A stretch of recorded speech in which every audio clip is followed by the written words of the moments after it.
তো বন্ধুরা, আজকে তোমাদের সাথে আমি শেয়ার করব জলপাই আচারের রেসিপি।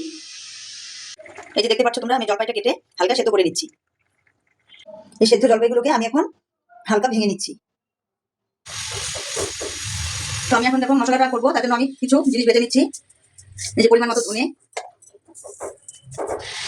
মৌরি, কিছুটা মেথি, আর হচ্ছে শুকনো লঙ্কা। তো এগুলো দিয়ে আমি এখন একটু গুঁড়ো মশলা করে নেবো। আর একটু দিলাম গোটা জিরে। এই যে দেখতে পাচ্ছ গুঁড়ো মশলাটা আমি রেডি করে নিয়েছি। তো এই যে কড়াই আমি এখন কিছুটা সর্ষের তেল দেবো। তো সর্ষের তেলের সাথে আমি দেবো তেজপাতা, শুকনো লঙ্কা, আর হচ্ছে একটু পাঁচফোড়ন। এটা দিয়ে আমি এখন একটু নাড়াচাড়া করবো, করে তারপর আমি জলপাইটা দিয়ে দেবো। তো আমি এখন জলপাইগুলো দিয়ে দেবো।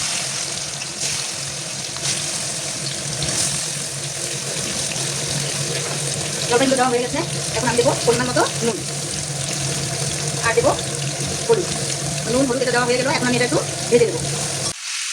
এই জলপাইয়ে এখন আমি হাফ গুঁড়ো মশলা দিয়ে দিচ্ছি।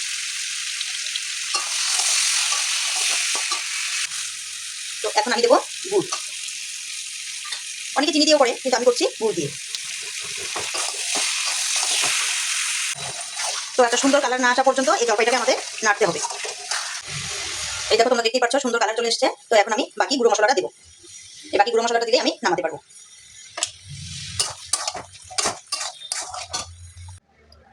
তো এই যে তোমরা দেখতে পাচ্ছ যে আমার জলপাইয়ের আচার একদম রেডি। তো দেখে তো আমার ভীষণ লোভ লাগছে, ভাবছি যে কখন খাবো, কিন্তু ঠান্ডা না হলে তো খাওয়া যাবে না, তাই কিছু করার নেই। তো আমার এই জলপাইয়ের আচার বানানোর রেসিপিটা যদি তোমাদের ভালো লাগে, তোমরা আমাকে অবশ্যই কমেন্ট করে জানাবে।